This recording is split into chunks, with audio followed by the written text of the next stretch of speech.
My daughter said I was getting too needy, too emotional, and too difficult to deal with, so she changed her number, blocked my emails, and spent Christmas with her husband's family instead, leaving me alone in an empty apartment with nothing but silence and a TV dinner. But while she thought I'd just disappear into my grief, I discovered something she never wanted me to find. A letter hidden in my late husband's desk that revealed a secret that would flip our entire family story upside down. What started as the loneliest Christmas of my life became the moment I reclaimed not just my dignity, but an inheritance my daughter never knew existed. This is how one forgotten letter turned abandonment into the most expensive mistake she ever made. I spent 43 years building a life around my family. My hands went numb from hemming curtains at the factory, working double shifts so Rachel could have violin lessons. My back ached from cleaning office buildings at night after my day job ended. When my husband Marcus got sick, I sold my mother's jewelry, the only thing of value she'd left me, to pay for his treatments. I never asked for gratitude. I just believed love was supposed to flow both ways when it mattered most. The signs started small. Rachel began missing Sunday dinners, claiming work was crazy at her marketing firm.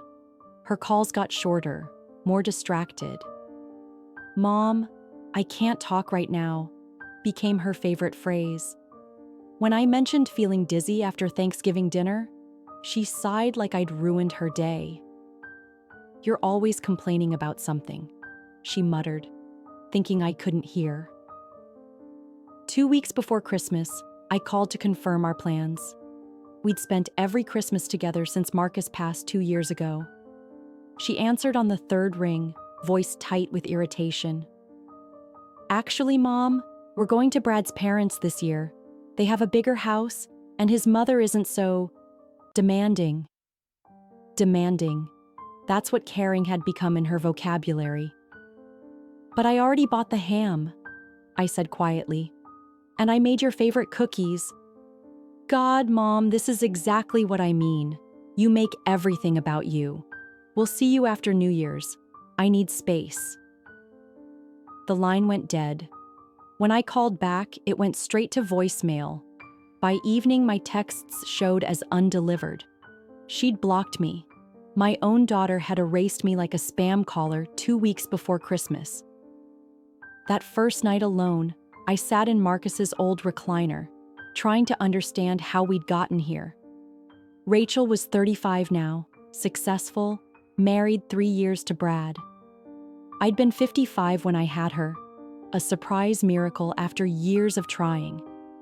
Maybe that's why I'd given her everything, treated her like the gift she was.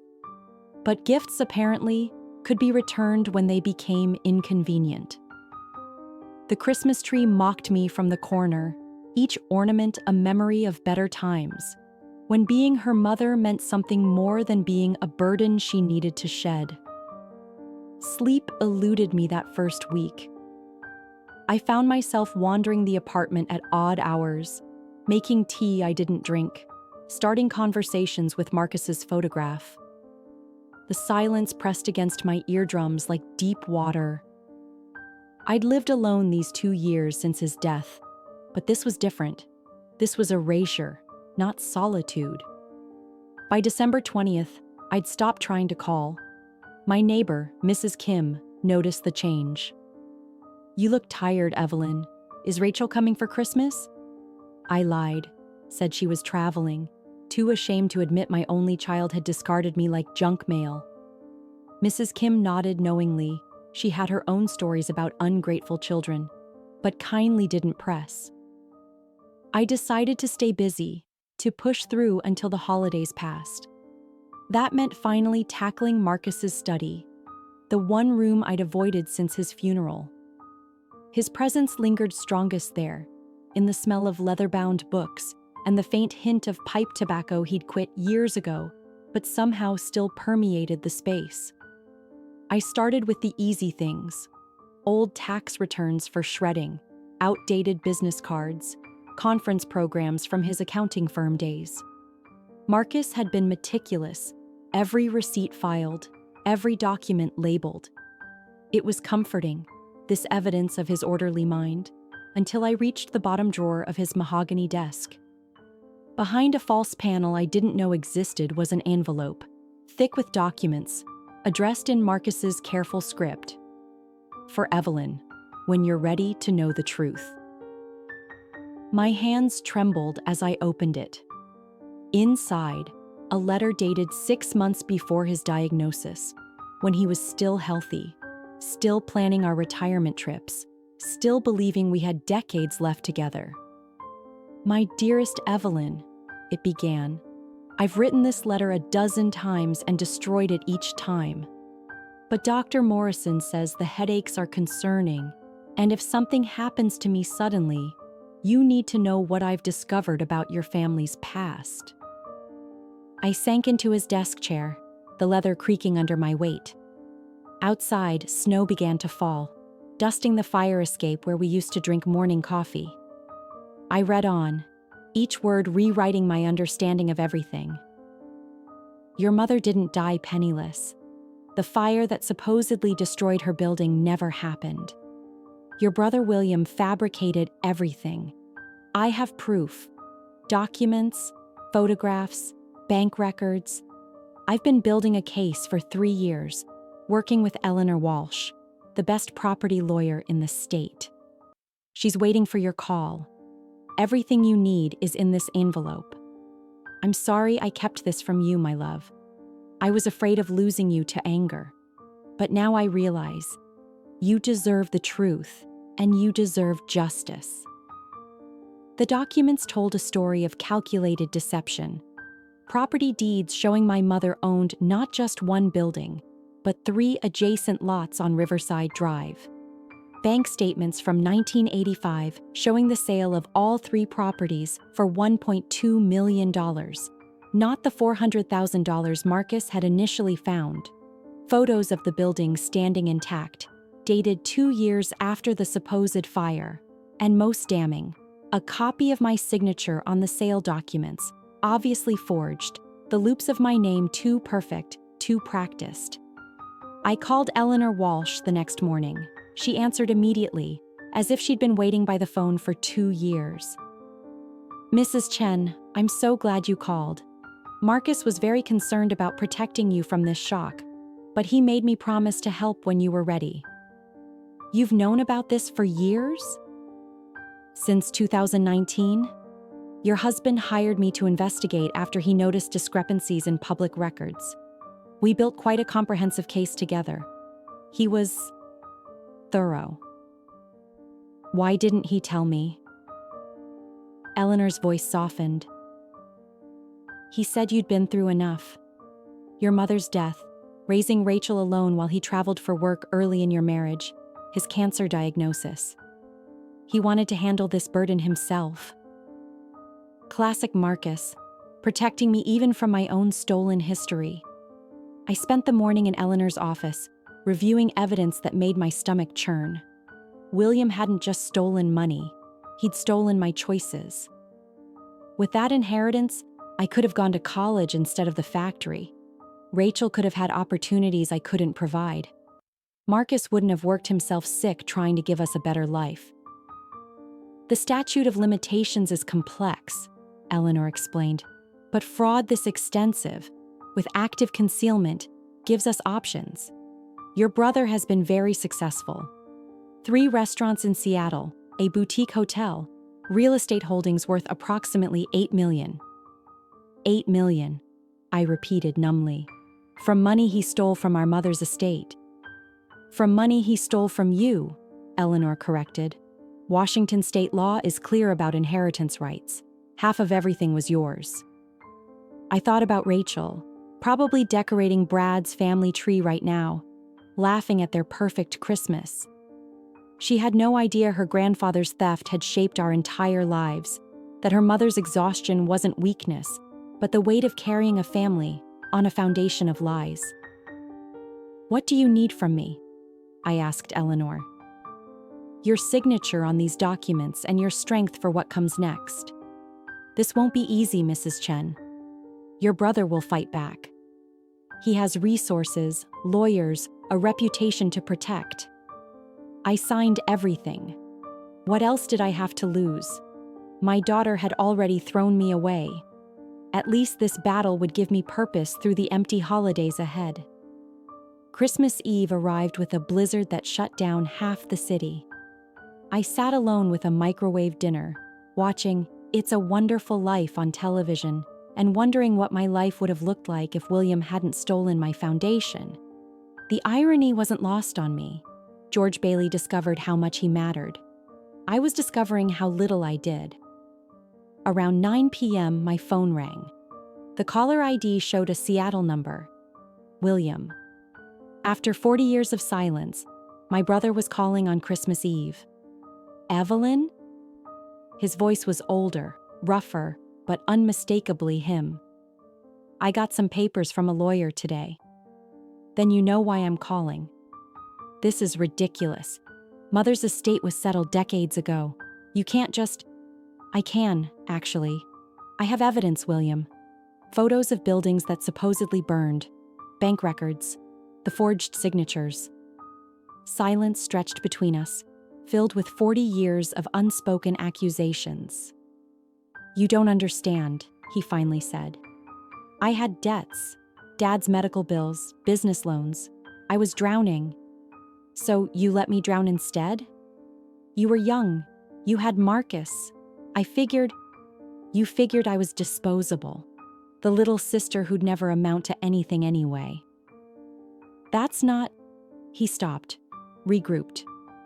What do you want, Evelyn? Everything you stole, with interest. You'll destroy everything I've built. Like you destroyed what our mother built for us? He hung up. I stared at the phone, adrenaline making my hands shake. For the first time in weeks, I felt alive. Maybe Rachel had done me a favor. Without the pretense of family loyalty, I was free to pursue justice. Christmas morning brought an unexpected gift. A thick package from Eleanor's office. Inside were newspaper clippings about William's business empire, magazine profiles painting him as a self-made success story. Every article mentioned his humble beginnings, how he'd built everything from nothing after family tragedies. The lies made me nauseous. But the real gift was Eleanor's sticky note on top. First hearing scheduled for January 18th. We're going to win this, Evelyn. I spent the rest of Christmas Day doing something I hadn't done in years, planning a future that belonged entirely to me. No more waiting for phone calls that wouldn't come. No more shrinking myself to fit others' expectations. Marcus's letter hadn't just revealed a theft, it had revealed a possibility. That night, I raised a glass of wine to my husband's photograph. Thank you for keeping one last secret, my love.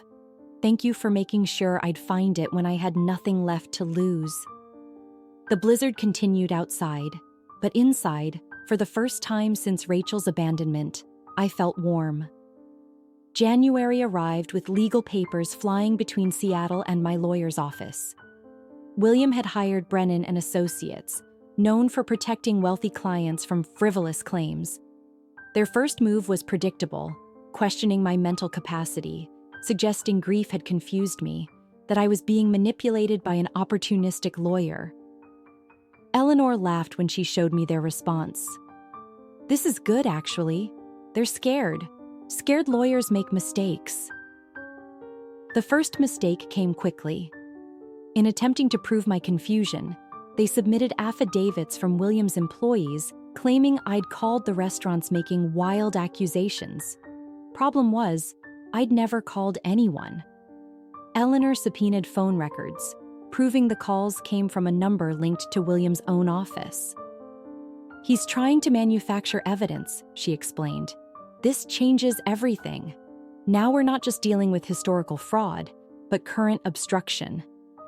Meanwhile, my daily life had found an unexpected rhythm. With the holidays over, I'd joined a watercolor class at the community center, started volunteering at the library, even made a friend, Diane, a widow who understood that particular loneliness of being discarded by family. She'd been estranged from her son for 5 years over his wife's manufactured drama. "The hardest part," Diane said over coffee one morning, "is accepting they might never see the truth, that they've chosen their narrative over reality." I thought about Rachel, who hadn't attempted contact since her dramatic exit. Part of me had expected her to resurface after the holidays, maybe feeling guilty. But January became February with only silence. Then came the breakthrough. Eleanor's investigator found Janet Morrison, my mother's best friend's daughter, now living in Portland. She remembered the day of the property sale. "I was 17, Janet told me over the phone, her voice shaky with age and emotion. "I was working part-time at the real estate office. I saw William sign papers, but something felt wrong. The signature. I knew your handwriting from birthday cards. I tried to say something, but William, he threatened my job, my family's reputation. I was just a kid. I'm so sorry, Evelyn." Her testimony would be crucial. A witness to the forgery changed everything. The first settlement offer came in late February, $100,000 to make this go away. Eleanor didn't even respond. The second offer, a week later, $500,000. Still insulting considering what was stolen. "They're testing us," Eleanor explained, "seeing if you'll fold for quick money. But we have them cornered, and they know it." By March, with the trial date approaching and Janet's deposition devastating to their case, the offers jumped to $1.5 million. It was tempting, more money than I'd ever dreamed of. But then I looked at the magazine articles about William's success, built on the foundation of my mother's work and my stolen future. "No," I told Eleanor. "I want what he took, all of it, with 40 years of interest." The trial began on a rainy Tuesday in April. The courthouse in downtown smelled of old wood and fresh anxiety. William entered flanked by his legal team, wearing a suit that probably cost more than my yearly rent. He looked older, grayer, but still carried himself with the arrogance of someone who'd never faced real consequences. Our eyes met across the courtroom. For a moment, I saw the brother who'd taught me to ride a bike, who'd split his lunch money with me when mine was stolen. Then his lawyer whispered something, and his face hardened back into the stranger he'd become. Eleanor presented our case methodically, the forged signatures blown up on screens, Janet's testimony about witnessing the fraud, bank records showing the money trail. But the most damaging evidence came from an unexpected source, William's ex-business partner, Richard Vance, who'd had his own falling out with my brother. "He bragged about it," Richard testified. "Said his sister was too trusting, too naive to ever figure it out. Said the hardest part was keeping a straight face at their mother's funeral." I had to leave the courtroom during that testimony, my stomach churning. In the hallway, I called Diane, needing to hear a friendly voice. "How do you sit there listening to such cruelty?" I asked her. "You remember they're telling you who they really are," she said, "and you believe them." The defense's strategy was predictable. Paint me as bitter, greedy, trying to cash in on my successful brother's hard work. They brought character witnesses who testified to William's generosity, his business acumen, his charity work, as if donating stolen money somehow laundered its origins. Then they made their biggest mistake. In trying to discredit me, they brought up Rachel. "Isn't it true?"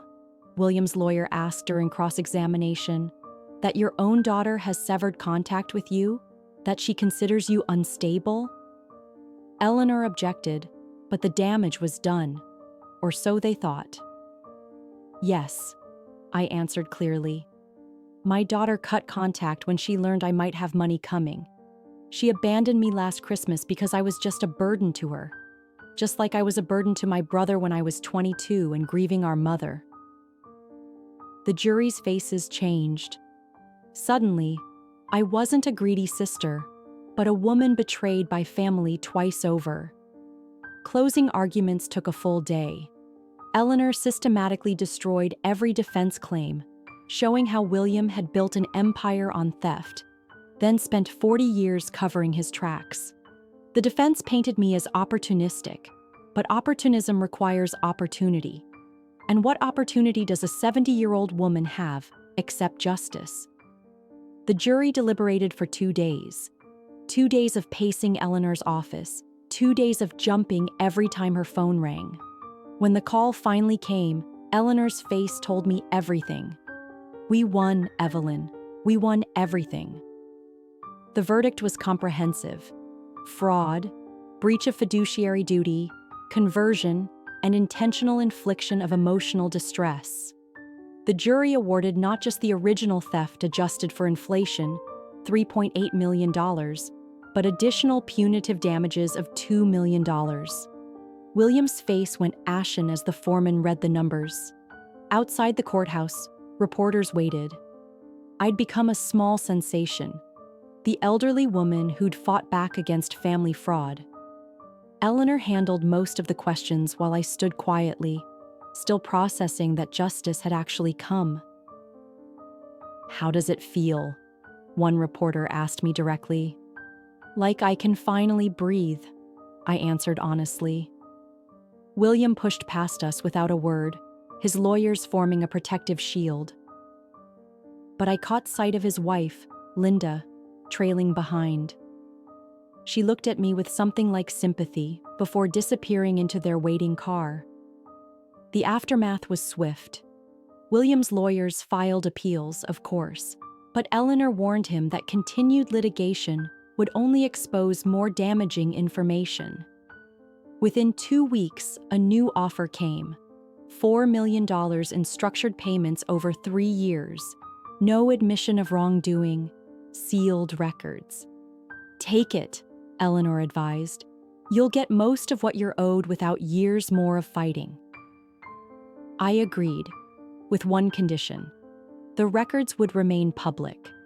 I wanted the world to know what William had done. Wanted his business associates to understand how his empire began.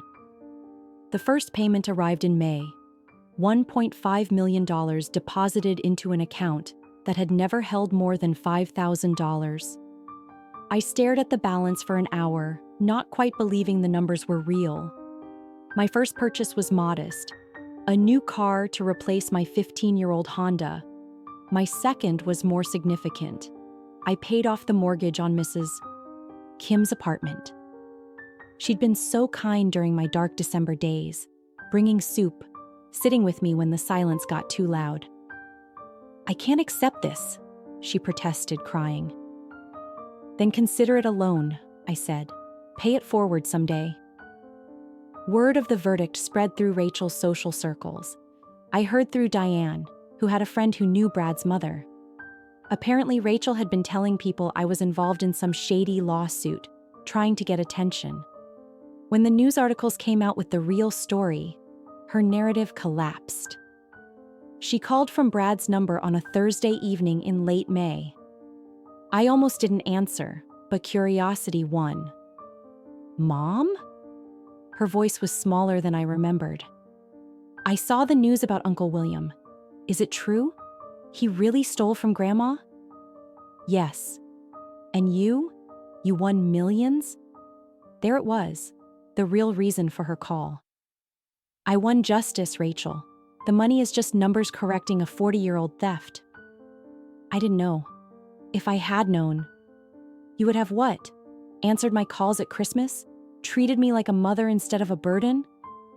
Silence then. "Can we talk? In person?" "No," I said simply. "You made your choice. I've made mine." I hung up feeling neither satisfaction nor regret, just a kind of hollow peace. Some bridges, once burned, weren't meant to be rebuilt. June brought unexpected connections. The news coverage of my case had reached other victims of family financial fraud. My inbox filled with stories. Elderly parents cheated by children. Siblings robbed by siblings. widows manipulated out of inheritances. I started responding, sharing Eleanor's contact information, offering encouragement. That's how I met George Huang. He wasn't a victim, but a retired social worker who ran support groups for elder abuse survivors. He'd read about my case and wanted to invite me to speak. "Your story gives people hope," he said over coffee at the community center. "So many suffer in silence thinking they have no recourse." George was nothing like Marcus. Where my late husband had been quiet and steady, George sparked with energy and warmth. He laughed easily, told terrible jokes, and had a way of making everyone feel heard. I found myself looking forward to our planning meetings, then to the coffee afterward, then to dinners that stretched into evening walks. "I'm too old for this," I told Diane one afternoon, blushing like a teenager. "For happiness?" "Never," she replied. The support group meetings were powerful.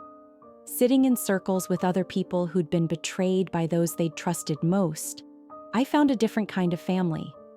We shared resources, strategies, and sometimes just held space for each other's pain. One woman, Patricia, had been tricked out of her home by her son-in-law. Another, Robert, discovered his daughter had been stealing his Social Security checks for years. Their stories made me realize how common family financial abuse was, how many suffered in shameful silence. "We need to do more," I told George after a particularly emotional meeting. "Support groups are good, but people need practical help too." That's when the idea for the Riverside Foundation was born, named after my mother's stolen properties. Using part of my settlement, I established a fund to provide legal assistance for elder fraud victims who couldn't afford representation. Eleanor agreed to serve on the board, offering reduced rates for cases we referred. George brought in social workers and advocacy experts.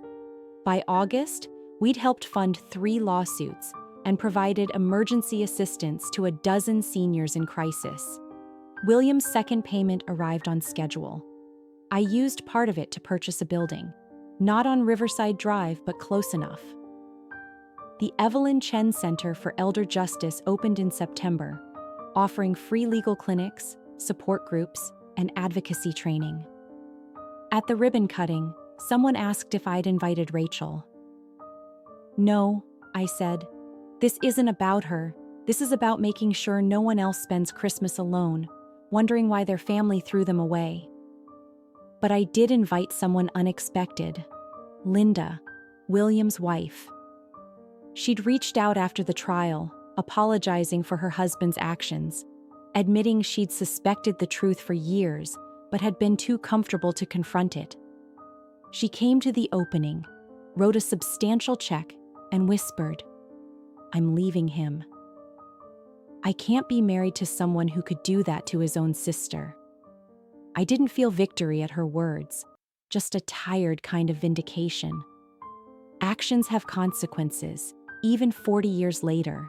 October arrived with the kind of golden light that made everything feel possible. George and I had progressed from coffee to official dates, dinner at the new Vietnamese restaurant, concerts in the park, long drives to see the fall colors. He made me laugh in ways I'd forgotten were possible, and more importantly, he understood that my scars were part of my story, not something to be fixed or forgotten.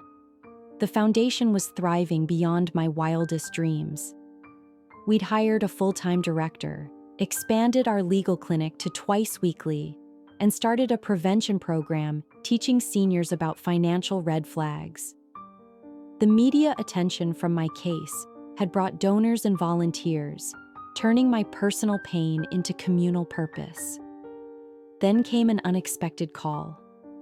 Tyler, Rachel's 20-year-old son, my grandson I barely knew, reached out through the foundation's website.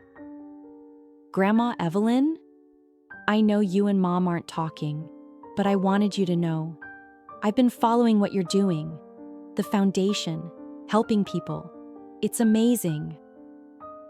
We met for lunch downtown, this young man who carried Marcus's eyes and my mother's stubborn chin. He was in college now, studying social work. Inspired, he said, by reading about my case. Mom doesn't like to talk about it, he admitted.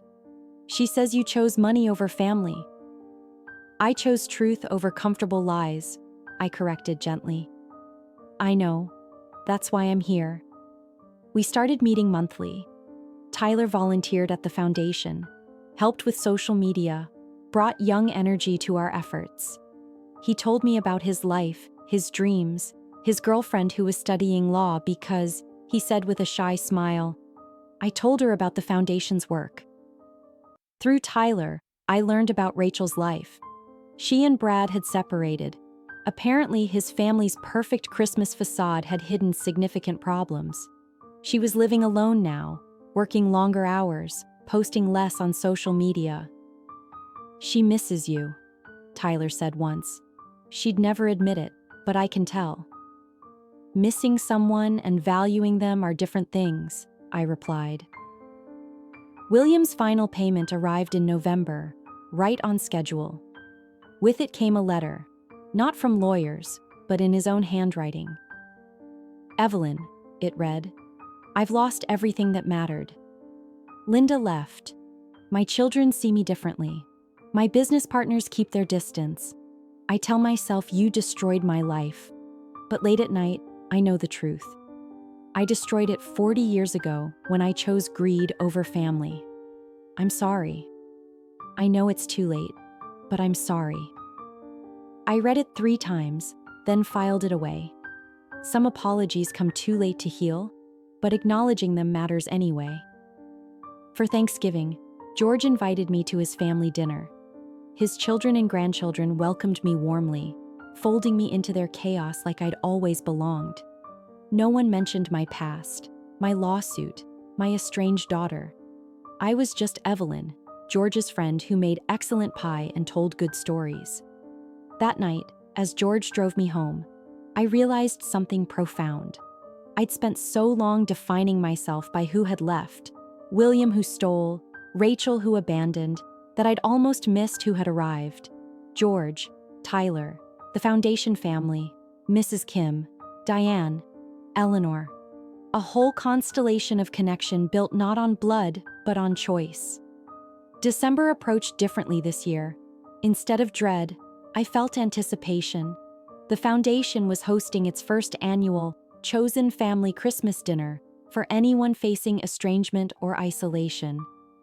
George and I had spent weeks planning, coordinating volunteers, arranging transportation for elderly attendees, ensuring dietary needs were met.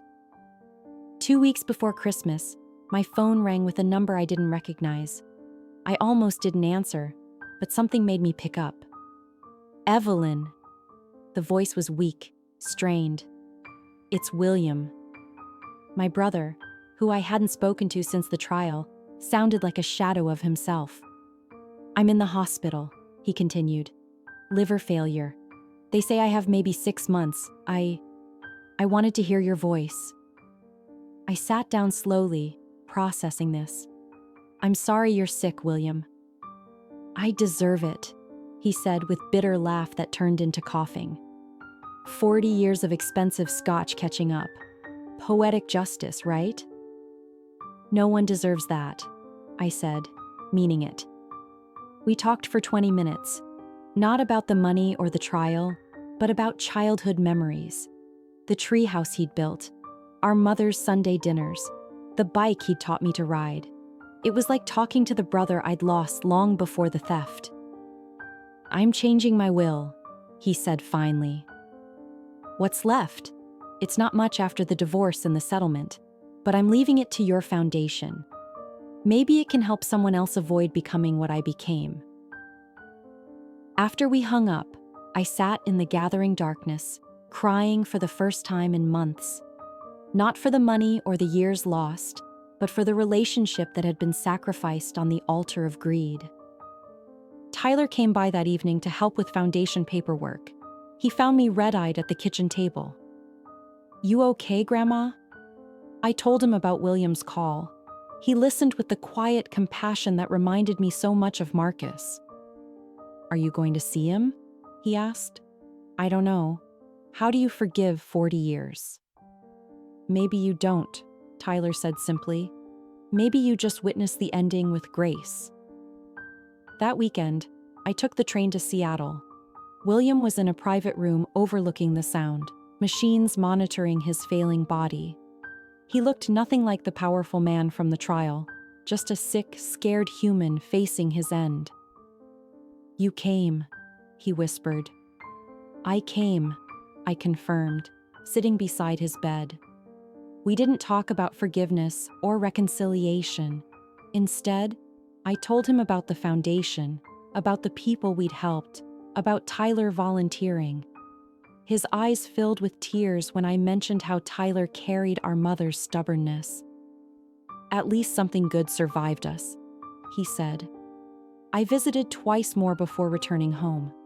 Not because I forgave him, but because bearing witness to someone's ending is its own form of grace. Rachel never knew I'd gone. Some kindnesses aren't meant to be advertised. The chosen family Christmas dinner exceeded every expectation. 70 people gathered in the community center, transformed with twinkling lights and real evergreen garlands that George and I had spent days hanging. The room filled with people who'd been told they didn't matter, weren't wanted, were too much trouble, and here they were, mattering to each other.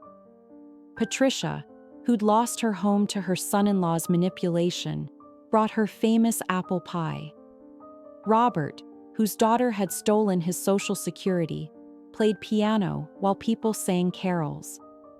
Mrs. Kim organized a gift exchange where everyone went home with something thoughtful. The foundation's legal team surprised me with a plaque. To Evelyn Chen, who turned pain into purpose. Tyler arrived with his girlfriend Sophie, both wearing matching reindeer sweaters. I hope it's okay, he said nervously. Sophie wanted to meet the grandmother I won't shut up about. More than okay, I assured them, pulling them into the warmth.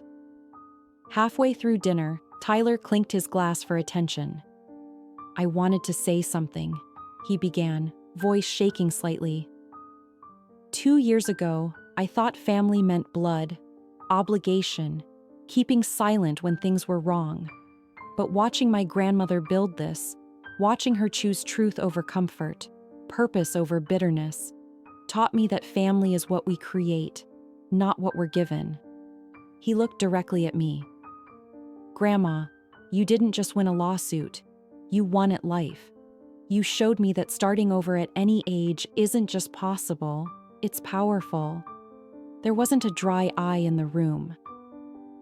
George squeezed my hand under the table, while Sophie beamed at Tyler like he'd hung the moon. After dinner, as volunteers cleaned up and people exchanged numbers for future gatherings, I stepped outside for air. The December night was crisp, stars visible despite the city lights. I thought about last Christmas, alone, abandoned, discovering betrayal in my husband's hidden letter. How had that broken woman become this one, surrounded by chosen family, running a foundation, loved by a good man? You okay? George appeared with my coat, wrapping it around my shoulders. More than okay, I echoed my earlier words. I'm whole. Good, he said, then surprised me by dropping to one knee in the snow. Then maybe you're ready for one more change? The ring was simple, elegant. Nothing like the flashy jewelry William's money could have bought, but perfect because it came from love, not guilt. We're in our 70s, I laughed through tears. Best time for a new chapter, he grinned. We know who we are, what matters. So, Evelyn Chen, will you marry this old fool who loves your strength, your scars, and your story? Yes, I said, pulling him up for a kiss, while our chosen family, drawn by the commotion, cheered from the doorway. Christmas morning dawned bright and snowy. George and I sat in my living room, our living room now, as he'd moved in after the engagement, surrounded by the controlled chaos of chosen family. Tyler and Sophie were attempting to make breakfast while Mrs. Kim directed traffic. Several foundation friends had joined us, creating the kind of warm disorder that makes a house a home. My phone buzzed with a text. Rachel. After a year of silence except for that one desperate call, she'd reached out on Christmas. Merry Christmas, Mom. I heard about Uncle William being sick, and your engagement, and the foundation. I'm sorry for everything. Can we talk? I showed it to George, who read it thoughtfully. What do you want to do? I don't know, I admitted. Part of me wants to protect this peace. Part of me remembers the daughter I raised. You don't have to decide today, Tyler said gently, having overheard. But Mom's been going to therapy. She's trying to understand why she pushed you away, why she made you the villain when you were the victim. I looked around the room, at the family I'd built from ashes, the love I'd found after betrayal, the purpose born from pain. Then I typed back, Merry Christmas, Rachel. I'm glad you're getting help. I'm not ready to talk yet, but I'm not closing the door forever. Focus on healing yourself first. Maybe someday we can build something new. Not what we had, but what we could have. She responded immediately. I understand. Thank you for not giving up on me completely. I love you. I set the phone aside. Maybe we'd reconcile someday. Maybe we wouldn't. But I'd learned that forgiveness didn't require restoration. Sometimes the greatest gift you could give someone was the space to grow without you. The day unfolded in joyful chaos. We ate too much, laughed often, shared stories of survival and hope. The foundation director called to report that our emergency fund had helped 3 families avoid eviction this month. Eleanor stopped by with her family, bringing news that 2 more elder fraud cases had settled favorably thanks to our legal clinic. As evening approached, I found myself in Marcus's old study, now my office for foundation work. His photograph sat on the desk, beside it the letter that had changed everything. Thank you, I whispered to his image, for loving me enough to ensure I'd find the truth when I was strong enough to handle it. George found me there, wrapping his arms around me from behind. No regrets?